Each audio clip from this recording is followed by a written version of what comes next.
Hi, and welcome back to Beans and Bezels. When you think of dive watches and get into the world of popular dive watch history and heritage, you most often only hear talk of the Rolex Submariner and the Blancpain 50 Fathoms. These historically functional and practical tool watches have almost entirely transitioned into symbols of wealth and are pretty much just expensive fashion statements now.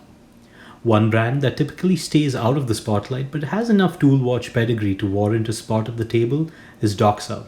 These watches and the elusive watch collectors that wear them often stay out of sight but gather in very tightly knit communities of die-hard enthusiasts.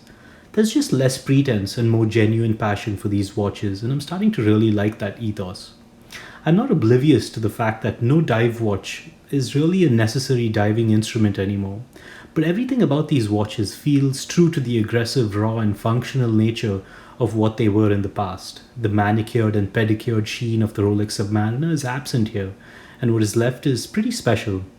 I wish I could tell you that these watches are a ridiculous bargain too, but they're priced to reflect their heritage.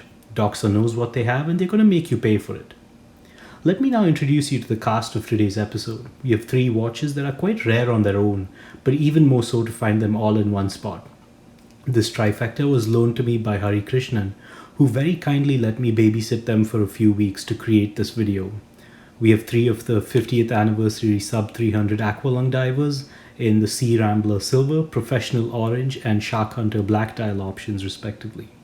I believe these watches initially retailed at between 2200 and 2500 US dollars, but finding these now is a bit challenging, and you're looking at prices anywhere between 3000 and 5000 US dollars. The good news is that you can buy a standard production sub 300 with a few changes that appear to have been made after Rick Marei's departure. And these currently available sub 300s cost roughly $2,500 new. Let's check them out. I measured the cases to be 42mm in diameter, 44.5mm from lug to lug, and 13mm tall. The 13mm height includes the roughly 3mm crystals, so the effective height is closer to 10mm. The tonneau style case is primarily brushed and the quality of finishing is good. I think the height of the mid case is perfect and this extends out into a pair of short lugs with a lug width of 20mm. The bezel outer diameter is about 36mm and the actual visible dial is approximately 27mm. The bezel action is very good with loud clicks and no backplay. Doxa uses a two-layer bezel system with markings for dive timings as well as a decompression marker. It's a unique design and I really like it. The bezel seats a moderately tall box sapphire crystal for that vintage dive watch charm. There is a 5.75mm screw-down crown at the 3 o'clock position that has a Doxa embossed logo on it. I love this and I prefer it to the new orange Yanni fish on the current iterations. The crown action is good, but I noticed a bit of crown wobble on all three of them. Nothing to be worried about, but not the kind of impermeable crown interaction that you'd expect from a Submariner, for instance. Flipping it over, you have a slim screw-down caseback. To me, this one feature is enough to justify spending the extra money over a Sub 300T. I found the caseback on that to be too tall, and it didn't wear as comfortably as these watches. These watches are rated for up to 300 meters of water resistance. All three watches have identical dial layouts with slight variations in colors. While the Professional and Sharkhunter have flat, glossy dials, the Searambler is my favorite, with a beautiful sunburst texture in a subtle silver color.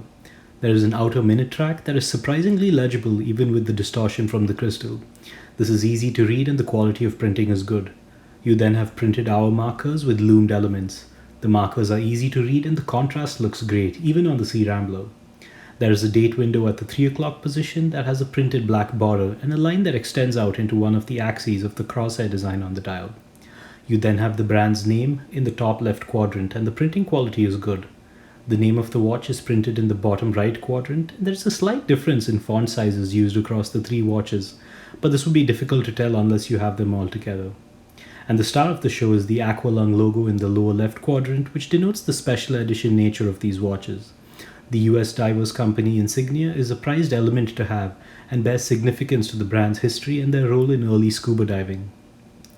Appropriate high contrast hands are chosen for all three dial types with identical proportions that are excellent for legibility. There is a generous amount of lume applied and the hands are finished and painted well.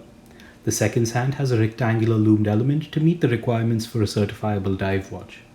Overall, I love the three dials, but if I were to pick one, I'd go with the Searambler or the Professional.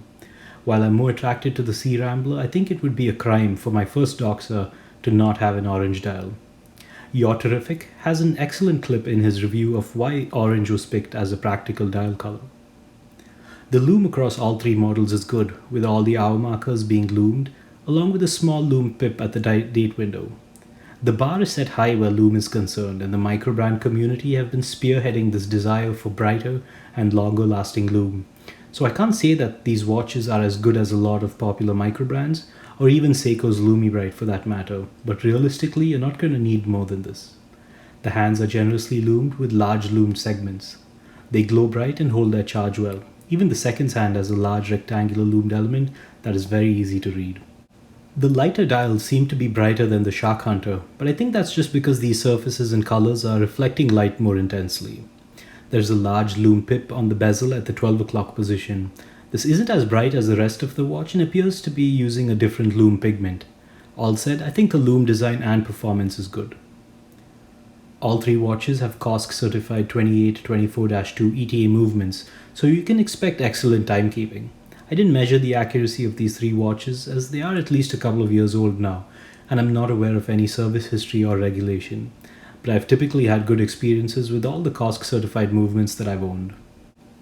The 20mm bracelet flares out to about 22.5mm and tapers down to about 19.5mm with a 20mm clasp. The end-link fitment on these watches is excellent and the design is pretty well integrated. Unlike on the Sub 300T, which just looks weird with the protruding end links and a very strange way of articulating. The links are true to the beads of rice style with individual elements that feel very comfortable while on the wrist. The links are screw-based and end in a signed clasp.